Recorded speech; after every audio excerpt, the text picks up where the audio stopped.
Nëse mendon që i din krejt regjisorët shqiptar, gabohesh. Kinematografia shqiptare është një vlerë kulturore që e pasqyron realitetin tonë.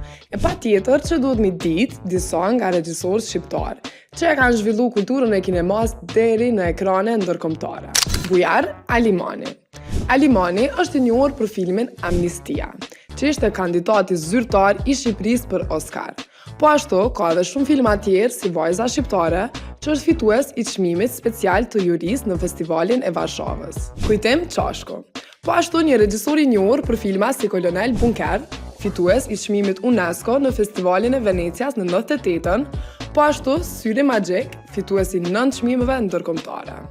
Çashku gjithashtu është themelues i Universitetit të parë të filmit në Shqipëri. Dimitër Anagnosti është një regjisor veteran me filma klasik që i ka dhënë jetë kinemas shqiptare, si për shembull General Gramofoni edhe Në çdo stin. Kristaq Vamo.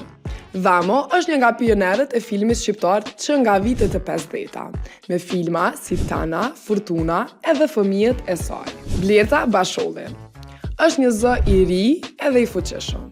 Filmi i saj Zgjoj fitoi çmimin e jurisë, çmimin e regjisorës më të mirë edhe çmimin e publikut në Sundance. E ti, tregom komente, cili regjisor shqiptar të kalon mas shumë të përshtypje edhe pse. E për ma shumë kontent si kë, subscribe Urban FM 103.5 në YouTube.